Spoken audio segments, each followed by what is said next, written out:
وہ جوان جو ہی پروان چڑھا ان فوان شباب آیا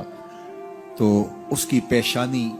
سجدے کے تقدس سے مالا مال ہو گئی، اس کی آنکھوں میں حیا اور شرم کے پہرے آ گئے، اس کے خیالوں میں پاکیزگی آ گئی، اس کی زندگی کے شب و روز نیکی کے ماحول میں بسر ہونے لگے، اس کی راتیں ذکر الہی میں، تلاوت کلام مجید میں اور دن یاد الہی میں روزے سے گزرنے لگے۔ وہ جوان جس کی جوانی اللہ کی عبادت میں گزری، کیونکہ جوانی اگر عبادت میں گزر گئی تو بڑھاپا تو پر نور ہے ہی ہے۔ سب سے مشکل مرحلہ زندگی کا جوانی کا ہے۔ شیطان زیادہ ورغلاتا ہے کسی شخص کو جب وہ جوانی کے مرحلوں سے گزر رہا ہوتا ہے۔ تو جس کی جوانی خیریت کے ساتھ گزر گئی اور اس نے اپنی جوانی کے تقدس کو محفوظ رکھ کے منزل تک پہنچا لیا، اپنی عصمت کے جوہر کی حفاظت کی، اپنی آبرو کو لٹنے نہیں دیا، اپنی آنکھوں کی شرم و حیا پر پہرے بٹھائے اور آنکھ کو برباد نہیں ہونے دیا اور اپنی زندگی کے تقدس کا پہرا دیا،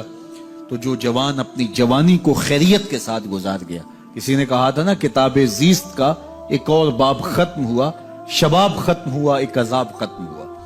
تو جوانی جس کی منزل تک پہنچ گئی خیریت کے ساتھ، عافیت کے سائے میں۔ مشکل تو بڑا ہے جوانی کو منزل تک لے جانا، خیریت کے ساتھ، داغدار نہ ہونے دینا، جوانی کے تقدس کو رسوا نہ ہونے دینا، عصمت کے جوہر پہ کالک نہ لگنے دینا، خواہشات کو غالب نہ آنے دینا۔ آسان کام تو نہیں ہے، مشکل کام ہے، لیکن اگر کوئی مشکل کاٹ گیا، جوانی کے تھوڑے سے ایام میں گزار گیا، اللہ اکبر۔ حضرت شیخ خطلی کہتے ہیں، داتا گنج بخش علی حجویری علیہ رحمہ کے مرشد ہیں، الدنیا یوم ولنا فیہا صوم۔ وہ کہتے ہیں دنیا ایک دن ہے، ہم روزہ رکھ کے گزار رہے ہیں۔ تو روزہ رکھ کے سارا دن گزر ہی جاتا ہے، دوپہر بھی آتی ہے گزر جاتی ہے، اور عصر کا وقت بھی آتا ہے گزر جاتا ہے، کھانے کا وقت بھی آتا ہے، چائے کا وقت بھی آتا ہے، سب کچھ ہوتا ہے لیکن گزر جاتا ہے، افطار تک بندہ پہنچ جاتا ہے۔ جس نے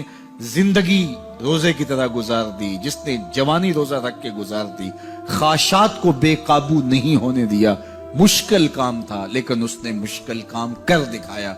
اجر کتنا بڑا ہے، سنیے اللہ کے محبوب کی زبان سے سنیے۔ حضور نے ارشاد فرمایا جو سیدنا ابو ہریرہ کے ذریعے سے ہمارے تک پہنچا، فرمایا قیامت کے دن جب سورج کا رخ سیدھا ہوگا، زمین تانبے کی ہوگی، لوگ پسینے میں شرابور ہوں گے، کوئی ٹخنوں تک پسینے میں، کوئی گھٹنوں تک، کوئی کمر تک، کسی کو پسینے کی لگام دی جائے گی، اور وہ پسینہ ایسے نہیں ہوگا جس طرح یہ پسینہ ہے، اتنا گرم ہوگا۔ ابن رجب حنبلی کہتے ہیں اس پسینے کا ایک قطرہ اگر احد پہاڑ پہ ڈال دیا جائے تو وہ پگھل جائے، اتنا گرم ہوگا، بدبودار اتنا ہوگا، ایک قطرہ دنیا پہ ڈال دیا جائے، انسان کیا جانوروں کے دماغ بھی پھٹ جائیں، اس پسینے میں لوگ شرابور ہوں گے۔ لیکن جس نے اپنی جوانی کو عافیت سے گزارا ہوگا، کل قیامت کے دن جب کوئی سایہ نہیں ہوگا، اللہ اس جوان پر اپنے عرش کا ٹھنڈا سایہ عطا فرمائے۔ وہ شخص جس کو کسی عورت نے دعوت گناہ دی اور وہ صاحب منصب تھی، صاحب جمال تھی، اور اس نے یہ کہہ کہ یہ خواہش، یہ آرزو مسترد کر دی، انی خاف اللہ۔